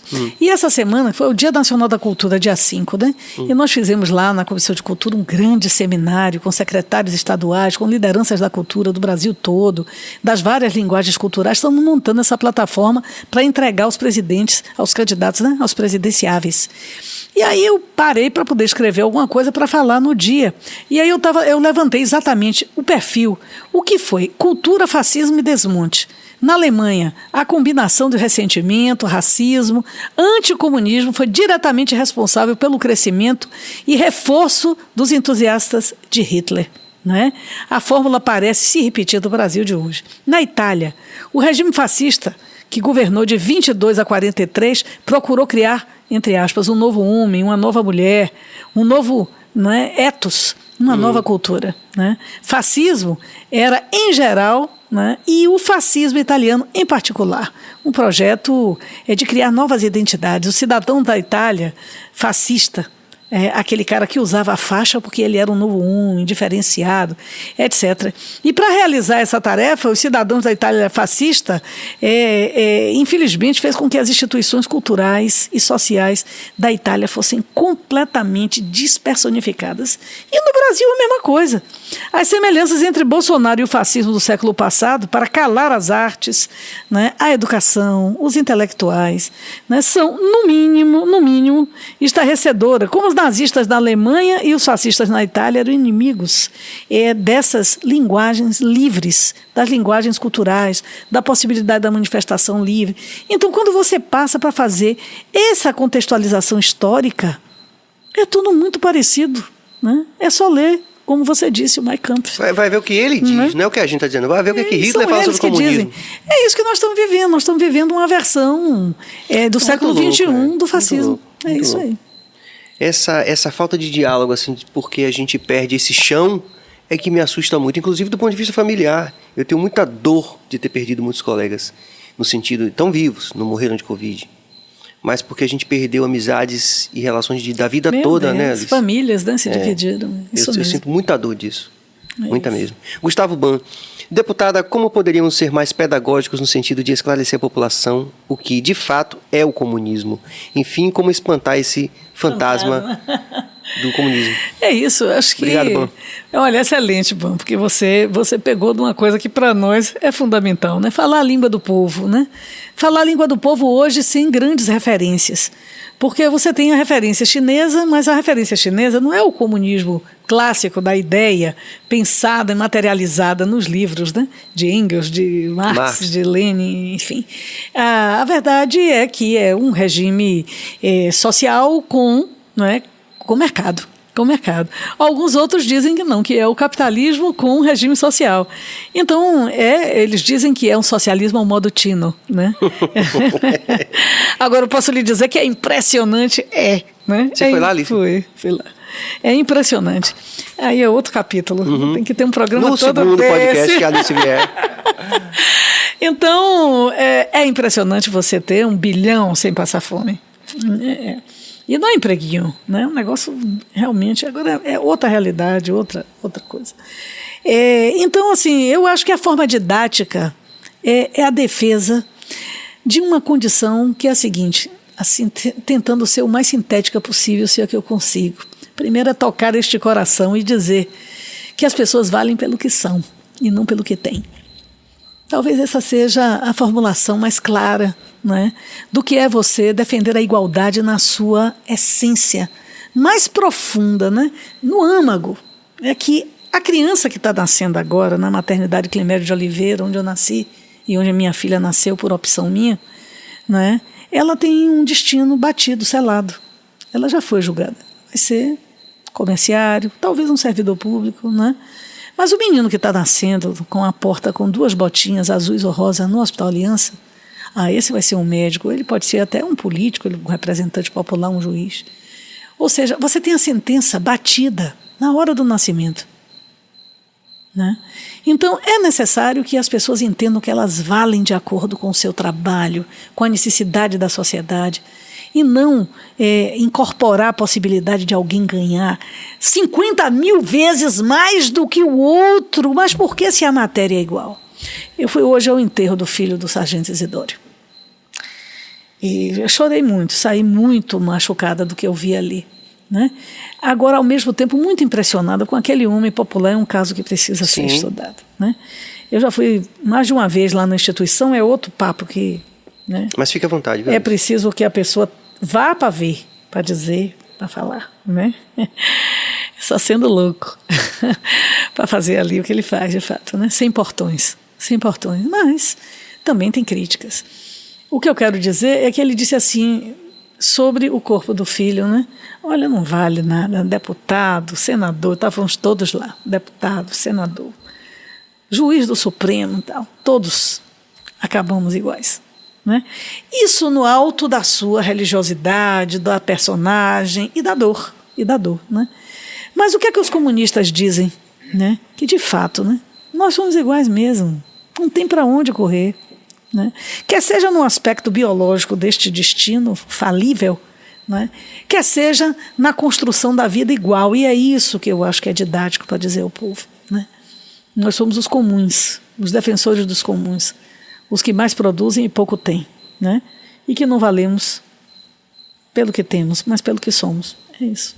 Sem dúvida. E olha, é muito impressionante, a gente tem que lembrar os números também, se quiser partir para uma perspectiva muito...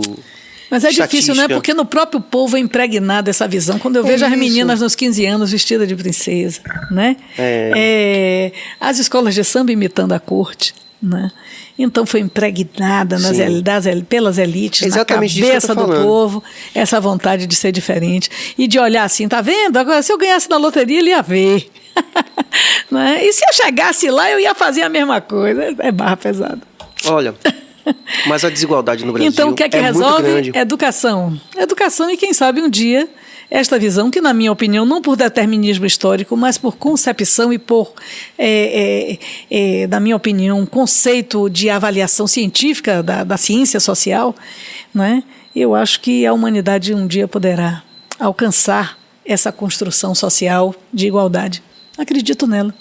Acredito de verdade. Acredito até, ouvindo você falar, que do topo de uma espiritualidade também. Né? Pode ser. Nos nossos estatutos, alguns dizem que os comunistas são ateus. Não. Eu sou uma pessoa que respeito as divindades, respeito as religiões, né? Respeito o calor da fé.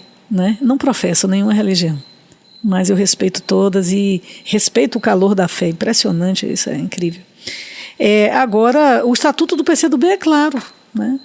Nós lutamos pelo bem-estar físico, material, político e espiritual da sociedade. Então, olha, nós temos espíritas, candomblecistas, evangélicos, católicos no PCdoB. Pois é.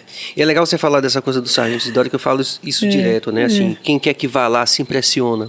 Claro, né? claro. A despeito de qualquer outra consideração. Com certeza. Né? É um ato de coragem muito grande. É um ato de coragem e de ausência do Estado como um todo, né? Sim. Na solução de um problema de saúde pública, não de opção recreativa, isso é outra coisa. Estou falando do problema de saúde pública, porque o que chega lá é um problema de saúde pública. A pessoa, naquela condição de exclusão e abandono completo, que ele vai, resgata e faz. E hoje o Estado ajuda muito. Tem psicólogo, psiquiatra, tem tudo lá. Realmente a ciência chegou. Né? No passado era só a personagem, a força de vontade para conter a abstinência. Isso é dor. Né?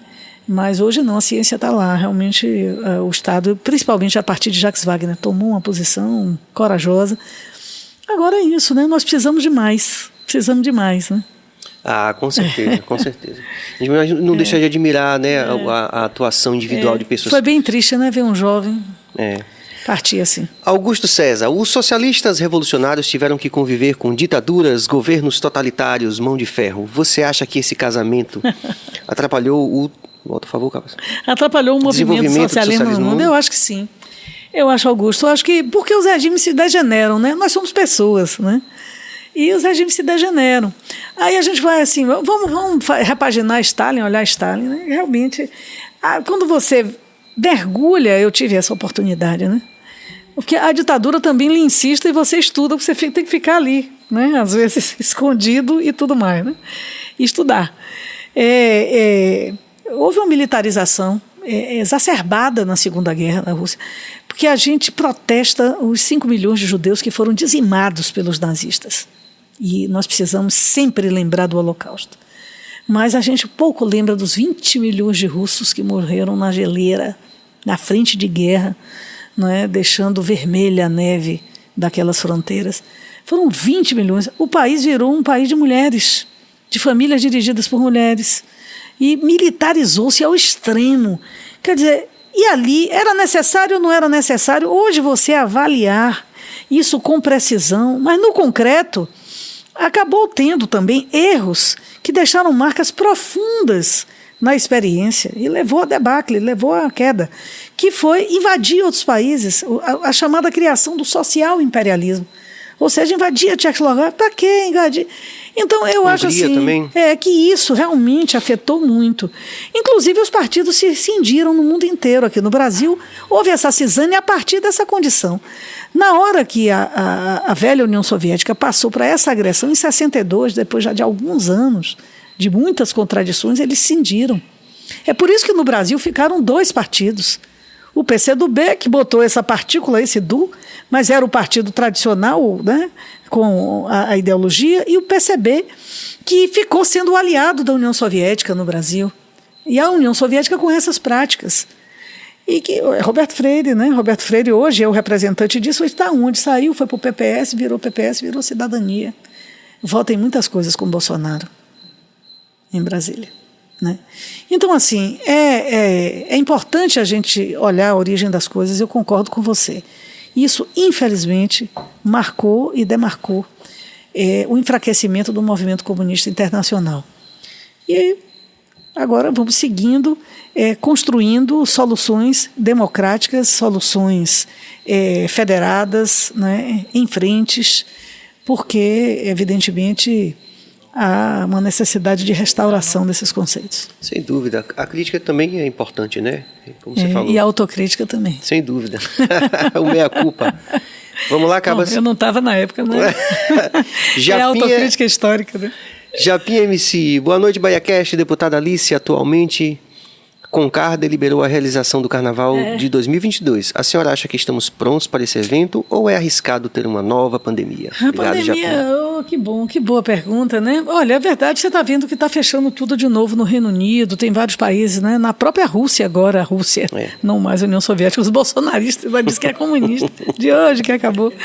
Eles estão lá numa situação de muita morte, publicam um pouco, notificam um pouco, né? É o mesmo vírus, um vírus miserável, um vírus agressivo, um vírus desconhecido. Nós estamos diante de uma doença que as síndromes ainda estão sendo catalogadas. Né? Tem gente que não voltou ao olfato até hoje, tem gente que tem problemas neurológicos, perde a memória, tem de tudo, problemas motores, problemas de fala. O sistema nervoso central e o sistema respiratório atingidos frontalmente. Né? Então, se a gente, hoje, nós temos algumas cidades brasileiras fazendo teste sem máscara em locais abertos. Eu acho muito cedo. Né? Nós temos que analisar exatamente onde ela ainda tem, se ela ainda tem esse registro pandêmico ou se ela já é epidêmica. Da minha opinião, é pandêmica ainda.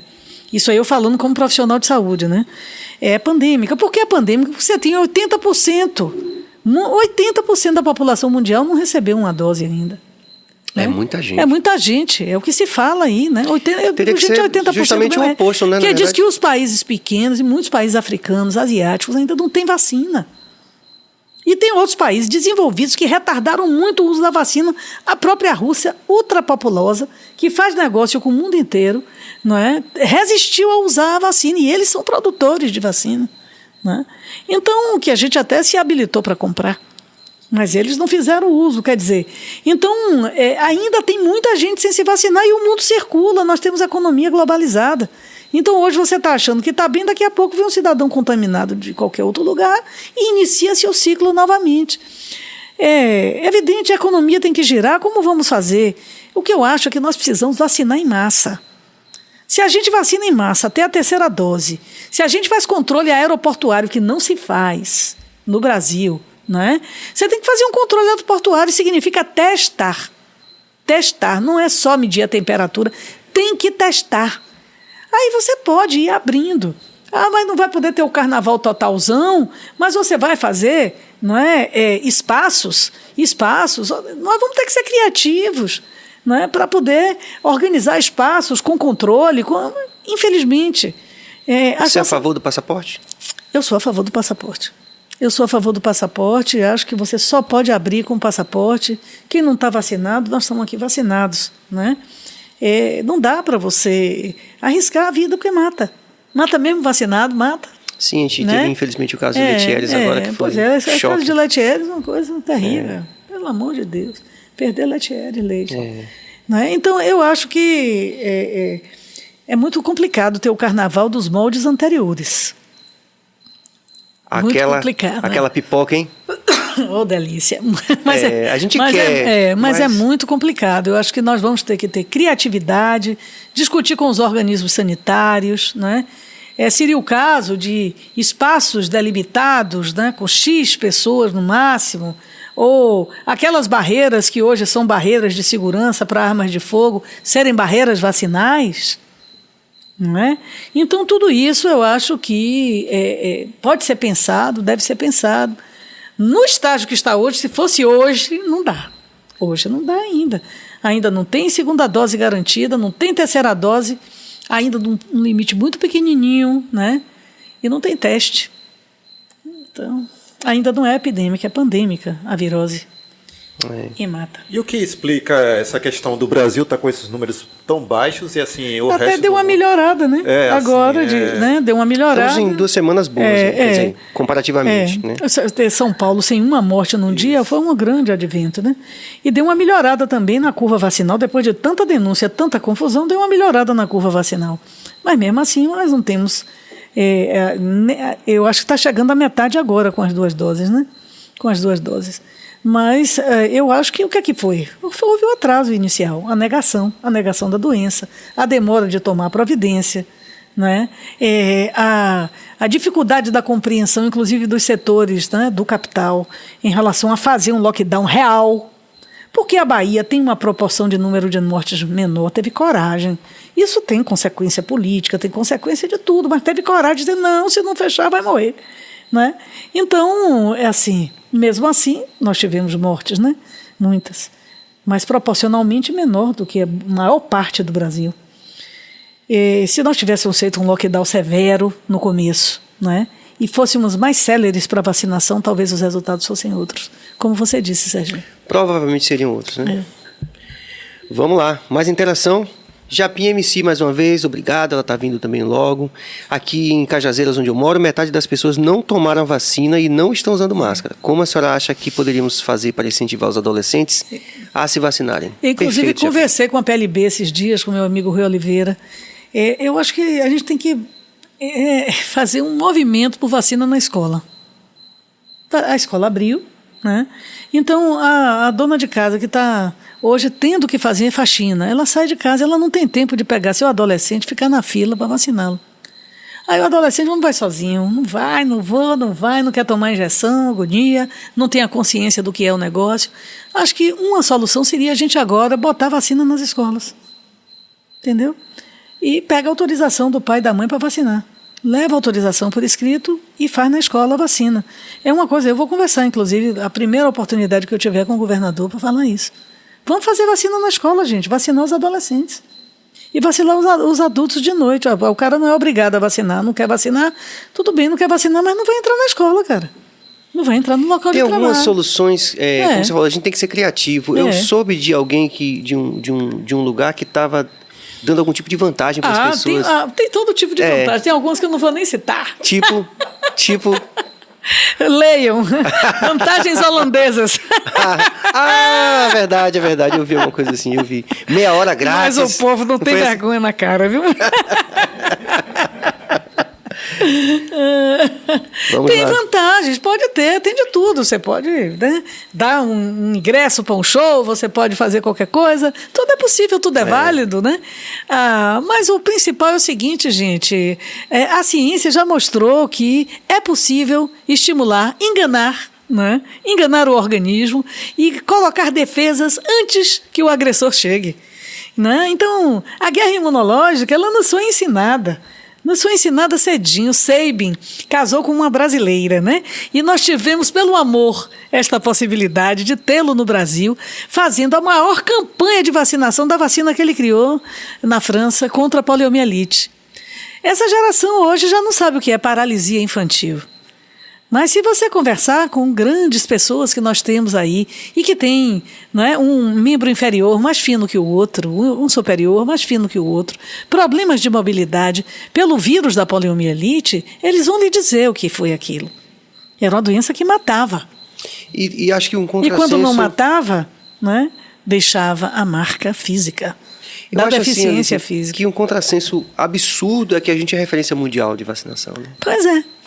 Então, o que é que é? Olha, o principal comandante da nação, o presidente da República, ele diz que não vai se vacinar, ele não usa máscara. Durante o auge da pandemia, ele foi fazer motociata, não é, sem máscara. Ele teve pessoas ligadas a ele, inclusive médicos, que morreram de Covid e não se vacinaram. Ele propalou o uso de um medicamento sem eficácia para a Covid, com eficácia para o lúpus eritematoso e outras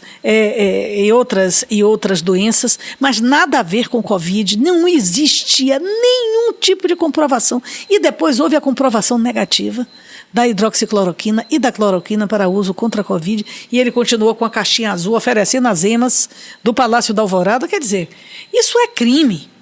Isso é crime de indução ao erro, não é? E influenciou milhões de pessoas a terem uma conduta negacionista como a dele. É realmente uma pena, viu? Uma vergonha. Em nome de todas as pessoas que sofreram e que perderam seus entes queridos. Com enfim. certeza, Serginho. Muito louco isso, muito louco. Gustavo Ban, o programa está de parabéns pela diversificação que tem feito na escolha dos convidados, incluindo artistas e profissionais de todas as áreas do saber. Sensacional. Obrigado, Ban. E Eu você tem que adorei, vir. viu, Gustavo? Vim aqui, adorei. ele também tem que vir, que ele é psicólogo, um grande psicólogo, Bacana. grande, super divertido, uma figura. Então, Alice, coisa boa. não fizemos nem metade do que a gente gostaria de fazer. E aí? Mas isso significa que foi bom, né? E que temos história para contar Com ainda, certeza, né? com certeza. Vamos responder mais uma pergunta aqui. Volte, por favor, Cabeça. A de Lupércio, que é um grande apoiador, está sempre aqui. Quando o deputado Daniel Silveira foi preso pelo STF, qual foi a visão e opinião da deputada? Ah, Obrigado, Lupércio. Veja só, o Daniel Silveira, ele de fato incitou, né, contra ministros do Supremo, contra instituições, e ficou comprovada a sua relação com motins. E nem tudo foi dito, né? Então, realmente, ele não... É uma pena que isso tenha se dado dentro do parlamento brasileiro, porque a liberdade de opinião é uma chave, né, que a gente defende com solidez, né? Mas não era só opinião. Ele, de fato, cometeu crime, ficou provado isso. Tanto que a prisão ela foi realizada e foi mantida durante bom tempo até o processo, não é, de efetiva solução do andamento processual contra ele. Hoje ele está banido das redes sociais. Então, infelizmente, você viu o silêncio da Câmara pluralmente, porque as atitudes eram intoleráveis, realmente. As filhas do ministro Alexandre de Moraes, né? A vida da família de alguns ministros, ele, aquela senhora Sara, né? Dentre outros, né? De fato, isso está provado que houve ameaça concreta, né? E ameaça concreta contra a democracia. E eu acho que aí o limite entre a liberdade de opinião, né, e o crime foram encontrados pelo Supremo Tribunal Federal. Foi justa a prisão. Muito bom. Tenho certeza que tem muito mais interação, mas a gente também sabe... A gente também sabe que a Alice é uma guerreira, né, que fez de tudo para poder vir aqui atender a gente, e a gente agradece demais de coração. Eu adorei. Tem um bocado de livro aqui para olhar. Sei que estou falando em nome de toda a equipe, Alice, então... Jorge Portugal me ensinou uma coisa que eu vou repetir aqui. Querido, Repito em né? situações como essa, que é uma gratidão tão evidente Ele dizia assim, ó, coloco meu coração em suas mãos como sinal de agradecimento. Ah, coisa linda, que saudade, né, de Jorge. A gente sentava, já pegamos a árvore genealógica, abrimos para ver se a gente achava o galho. Mas a gente dizia a todo mundo que era primo mesmo, primo. Eu digo, ó, Jorge, Saudoso. eu vou dizer uma coisa a você, o olho grande e a língua afiada nos faz parentes. E tenho a maior saudade dele, gostoso. dele, grande figura, grande poeta, grande educador. compositor, grande educador. Que saudade de Jorge, que lacuna, né? Que Ficou esse legado e essa frase que eu, dessas situações, Muito sempre me obrigada, valho dela, muito porque obrigada. é o caso. Viu? Sem dúvida. Grande Jorge. E eu deixo o meu abraço a todos vocês, aos meninos das polêmicas. Eu sou movida a isso, né? Sou movida. E acho que a gente tem pouca chance, né? Quantas vezes eu pude, assim, de uma maneira coloquial, dizer as coisas que eu penso, e boa parte das coisas que eu penso são também minoritárias na sociedade, né? Outras não, mas eu entrei muito cedo na política, entrei garota, né? Sem mandato, nunca imaginei ser deputada em minha vida, eu queria ser cientista, né? Fui para a universidade, me meti na pesquisa, entrei na universidade depois como técnica na pesquisa em hepatites, imagina, entendo muito, hein? E tive grandes mestres, mas a política me tragou, inexoravelmente me puxou, segurou, né? E o meu chefe na época, doutor Lira, grande hepatologista, dizia, olha, vai ter a hora que você vai ter que escolher. Vai ter a hora que você vai ter. Você é grande, você vem para cá, você dá show, você vai para o mestrado logo e tal. Mas você vai ter que escolher. Eu digo, poxa, é mesmo, escolhi. Tive que escolher na dor, né? Fui perseguida. E de fato, eu entendo a política, Serginho, como arte. Como arte de convencer, arte de persuadir, para transformar a vida das pessoas, né? E eu gostaria muito de ver esse vocábulo descriminalizado, porque o que mais me dói é isso, é que a força do argumento se transformou numa coisa tão pequena e a gente precisa valorizar o argumento, é o que me move. Adorei estar aqui. Obrigada. Sem dúvida, a gente agradece mesmo aos Obrigada. nossos anunciantes também, aos nossos apoiadores, Copo Cheio Empório de Bebidas, ao nosso doutor Enzo Querino também, odontologia especializada. Vamos aí, Cabas. A rapaziada também da Carpon, Sampaio Sabores, a Zion também fazendo marketing digital e hoje também A CTS. a CTS também juntou-se ao time, muito obrigado. A gente está montando aqui uma campanha também que vai fazer parte do nosso programa aqui e a gente vai valorizar como a gente valoriza todos os nossos apoiadores. Obrigado, rapaziada do Centro Técnico Salvador. Bacana. Vamos que vamos, paz e luz, energia positiva. Alice, Beijo Segunda-feira. grande. Tudo de bom. Tudo de segunda-feira bom, estamos de volta. Estamos de volta segunda-feira Olha, com a Alice. batalha de hip hop. Batalha de hip Que hop. massa! O hip hop está também no Plano Nacional de Cultura que a gente vai jogar aí. Estão ouvindo aí, gente? É Vocês isso da aí. bancada aí, nossos queridíssimos artistas que estão fazendo a bancada forte aqui no BaiaCast. É bom saber que a gente pode contar com você, viu? Pode contar, estamos juntos. Valeu. E é isso aí, a gente volta pra semana, segunda-feira, com a nossa batalha de rimas. De rimas. Isso. É isso aí. Muito obrigado, paz e luz, energia positiva. Valeu!